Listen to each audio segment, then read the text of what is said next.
Olá, sejam bem-vindos à aula número 3 do nosso curso de Fisiologia Vegetal. Hoje o tema da nossa aula é a nutrição das plantas. Para isso nós temos aqui alguns conteúdos que são importantes de você conhecer. Nós vamos hoje discutir quais são os elementos essenciais que são importantes para o crescimento e o desenvolvimento de uma planta. E nós vamos dividir eles em dois grupos, os macronutrientes e os micronutrientes. Também nós vamos ver quais são os sintomas de uma deficiência nutricional. Como é que eu sei que uma planta tem algum problema nutricional? Também vamos falar de técnicas de adubação e alguns problemas ambientais causados pelo uso de fertilizantes agrícolas. Quando a gente fala desse assunto de adubação, às vezes as pessoas perguntam para a gente, os nossos alunos também, depois que eles descobrem o que é a fotossíntese, como é que ela funciona, eles perguntam para a gente o seguinte: se as plantas, se elas conseguem fazer o seu próprio alimento pelo processo de fotossíntese, por que eu vou precisar de técnicas de adubação, né? No caso aqui a gente tem algumas figuras de técnicas de adubação feitas em vaso, por exemplo, vasos que você tem na sua casa, em que você compra alguns adubos ou na forma líquida ou na forma sólida. Aqui a adubação em uma região, por exemplo, de uma horta, e aqui em grandes áreas, feita aqui com um caminhão que está fazendo a adubação do solo. Tá? Bom, mas quais são as perguntas que as pessoas fazem quando elas falam sobre adubos? Algumas vezes vocês percebem que as pessoas têm alguns conhecimentos sobre aquilo que você vai ensinar na sala de aula. Às vezes eles são conhecimentos que não explicam totalmente o fenômeno de maneira científica, mas as pessoas em geral têm algum conhecimento e alguma prática, vinda até de conhecimento popular, sobre alguns fenômenos biológicos, por exemplo, esse da fisiologia vegetal, do crescimento das plantas. Então algumas práticas como colocar casca de ovo no vaso de plantas, ou então colocar borra de café, ou às vezes palha de aço que já está enferrujada, a gente mistura na terra do vaso. Será que isso serve para alguma coisa? Né? Ou será que as plantas ficam desnutridas? Como é que eu sei que as plantas ficam desnutridas? Existe desnutrição de uma planta? Como que é a adubação feita em larga escala? Por exemplo, grandes monoculturas, como elas fazem essa adubação? E usar fertilizantes traz algum tipo de problema ambiental? Bom, essas e outras perguntas, elas não só moveram a ciência, moveram a fisiologia vegetal, como também move na sala de aula um monte de questão que os alunos fazem para vocês. Mas ter bastante questão não é problema nenhum na área da ciência. As questões, na verdade, elas são sempre muito bem-vindas. A gente quer que as pessoas perguntem e a gente quer que os nossos alunos perguntem. Bom, vou tratar aqui com vocês inicialmente de alguns conceitos básicos e o primeiro deles é o de elemento essencial. O que é um elemento essencial? É algo que a planta precisa muito para completar o ciclo de vida dela, né? Eu tenho dois critérios para dizer que um elemento é essencial. O primeiro é esse: ele tem que ser algo que ajuda a planta a completar o seu ciclo de vida, produzir flores, no caso das que produzem flores, sementes, frutos, no caso das que produzem, né? Ou então, esse elemento faz parte de alguma molécula, tá? Ou ela é constituinte da planta, um constituinte da planta que é essencial por si mesmo para a vida da planta. Então, por exemplo, é um elemento que faz parte da constituição da clorofila. A clorofila é uma substância, uma molécula muito importante para as plantas. Esses elementos essenciais, eles estão divididos em macro e micronutrientes e ele não tem a ver com o tamanho desses nutrientes, mas tem a ver com a necessidade das plantas. As plantas em geral, cada espécie, às vezes até indivíduos da mesma espécie, têm necessidades nutricionais diferentes. A gente não pode dizer que um pé de milho tem as mesmas necessidades nutricionais que um pé de soja, uma planta de soja, tá? Mas a gente sabe que os micronutrientes são aqueles que a planta está precisando em menor quantidade, ou seja, uma quantidade menor ou igual 100 miligramas por quilo de matéria seca. E os macronutrientes são aqueles que são mais de 1000 miligramas. Tá? Bom, quais são esses micro e macronutrientes? Então, aqui o primeiro deles, o primeiro bloco de micronutrientes são esses 8 elementos químicos: o molibdênio, o níquel, o zinco, o cobre, o manganês, o boro, o ferro e o cloro. Esses 8 são micronutrientes essenciais para a vida das plantas. Tá?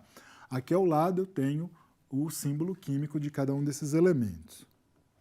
E 9 macronutrientes: o enxofre, o fósforo, o magnésio, o cálcio, o potássio, o nitrogênio, o oxigênio, o carbono e o hidrogênio. Esses daqui precisam ser colocados em grande quantidade, as plantas precisam deles em grande quantidade. E às vezes você compra alguns adubos que a gente chama de NPK. O NPK é um adubo constituído por nitrogênio, fósforo e potássio. A desnutrição vegetal, ela nada mais é do que a escassez ou o excesso de um elemento essencial que pode causar algum tipo de problema na planta. É importante a gente lembrar que não só a escassez, mas também o excesso pode fazer muito mal para uma planta. No caso aqui, eu vou agora mostrar para vocês um experimento, na verdade os resultados de um experimento que foi feito com plantas de cupuaçu. O cupuaçu é uma planta da região amazônica muito comum hoje na nossa alimentação, porque da polpa desse fruto a gente pode fazer uma série de alimentos, inclusive recheios de doce, e ele tem sido bastante usado na nossa culinária. Portanto, é uma planta de bastante interesse econômico para o nosso país. No caso aqui, esse trabalho ele vem de uma pesquisa realizada por um grupo de cientistas que analisou quais eram os sintomas da deficiência nutricional no cupuaçu, né, cultivado numa solução nutritiva. Então, como é que se faz um experimento desse tipo?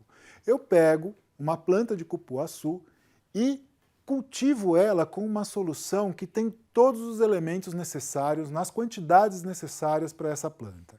E depois eu vou fazendo outros plantios no qual eu retiro aquele elemento que eu quero testar. Então, por exemplo, se eu quero testar qual é o efeito do nitrogênio, eu faço aquela solução que eu vou cultivar a planta, só que eu retiro o nitrogênio dela e observo quais são os sintomas que a planta apresenta.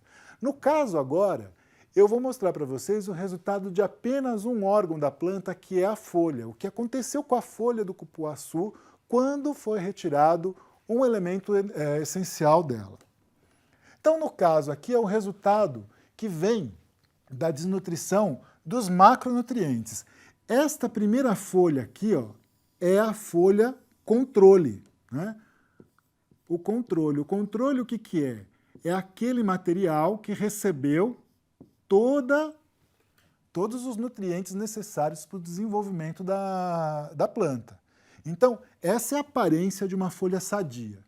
Se eu retirar o nitrogênio, né, retirando o nitrogênio, o que aconteceu? Primeira coisa em comparação com essa que você percebe é o tamanho da folha. A folha reduziu o seu tamanho. E ela ficou um pouco mais amarelada, o que eu chamo isso de clorose. Tá?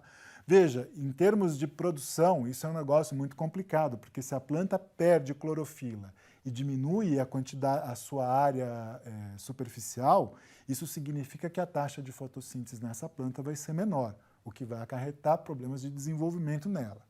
Quando eu retiro potássio, eu tenho um outro efeito aqui. Então percebam que a folha também é menor, mas nessa região aqui do ápice começa a acontecer uma necrose, ou seja, o tecido começa a apodrecer. Tá? Também tenho cloroses, né? E na região mais central aqui das nervuras eu percebo que ela ficou um pouco mais esverdeada. No caso da retirada do potássio, né? Quando eu tirei aqui, desculpa, aqui eu tirei o fósforo, né? Aqui eu estou retirando o potássio. A retirada do potássio também vai causar essa necrose, também vai causar esses pontos de clorose, né, amarelados, né? Vai ter uma redução de tamanho, mas não tão grande. A retirada aqui de cálcio promoveu agora um outro tipo de reação. Então, a planta também tem clorose, áreas maiores, né, de borda de necrose, né? também uma diminuição no tamanho da folha, e o formato da folha vocês também podem reparar, comparando com o grupo controle, que está diferente. Tá? Na retirada do magnésio, o tamanho, em geral, não é tão grande, não há tanta diferença assim de tamanho, mas eu percebo uma área de concentração mais esverdeada aqui no centro. E a retirada de enxofre fez com que ela ficasse mais escura, né, do que as outras. Agora, comparando os micronutrientes, aqui eu tenho reações muito diferentes. Veja só, quando eu tiro ferro, né, como componente essencial para o crescimento da planta, olha o que acontece com a folha. Ela tem mais ou menos o mesmo tamanho que o grupo de controle, esse daqui é o controle, né, a planta que recebeu todos os nutrientes, mas ela está muito amarelada, a clorose aqui foi muito grande, a espessura dessa folha também fica menor, né, então ela fica mais fina do que a outra. Quando eu tiro o manganês, né, eu não tenho perda de tamanho, mas de novo eu tenho perda de pigmentação, né? Olha aqui essas áreas que eu estou pontuando aqui, como elas estão mais amareladas. Tá? No caso da retirada de zinco, aqui o efeito foi muito grande, porque ele não só mudou o formato, mas também mudou o tamanho, né? E a gente nem consegue reconhecer isso como uma folha de cupuaçu. Né? Ela está totalmente deformada. E no caso da retirada do boro, a folha ficou diminuta. Veja, esses são efeitos bastante complicados, como eu disse para vocês, para o desenvolvimento de uma planta. E é assim que os pesquisadores determinam quais são os efeitos e as necessidades que cada um desses elementos tem para o desenvolvimento da planta. Para você saber mais sobre a função de cada um desses macro e micronutrientes, vocês devem ler o texto de apoio desta aula, em que tem tabelas em que mostram quais são as funções e quais são as necessidades, e onde atuam principalmente esses elementos essenciais na constituição de uma célula vegetal e no funcionamento dela. Bom, mas usar fertilizantes em larga escala, será que tem algum problema para a natureza? Será que a gente tem algum prejuízo ambiental você usar fertilizantes agrícolas? Né? Então, no caso aqui dessas três fotos, eu vou mostrar aqui para vocês, estou mostrando aqui para vocês que o uso do fertilizante em grandes áreas, ele pode sim acarretar alguns problemas. Quais são esses problemas? O primeiro deles é o acúmulo do nutriente no solo. Como eu disse para vocês, não só a escassez, mas o excesso de um determinado elemento químico no solo pode ser nocivo para o desenvolvimento da planta, mas também pode ser nocivo para a vida humana ou de outras espécies. Por exemplo, se eu tiver excesso de cobre no solo ou na água, isso causa prejuízos à nossa saúde. Tá? Um processo importante da gente conhecer é o processo de lixiviação, porque nesse caso, o que acontece? Aquele nutriente que está no solo, com as chuvas, ele é lavado, né, e carregado para áreas onde você tem corpos d'água, por exemplo, de lagos ou rios. E esse fenômeno da lixiviação, ele pode ser bastante complicado porque ele vai concentrar ainda mais esse excesso de nutrientes nesse depositário que pode ser, por exemplo, um lago. Né? E isso leva a um outro problema, que é a eutrofização. Tá? Então, o que é o fenômeno da eutrofização? Quando o ambiente recebe excesso do nutriente, uma das coisas que começa a acontecer é o aumento de biomassa. Por que essa biomassa aumenta? Ela aumenta porque há muitos nutrientes, então os organismos que estão ali, tanto vegetais quanto animais, ou bactérias ou fungos, começam a comer esse material e crescer e às vezes se reproduzir em grande quantidade, e isso vai aumentar a biomassa desse local.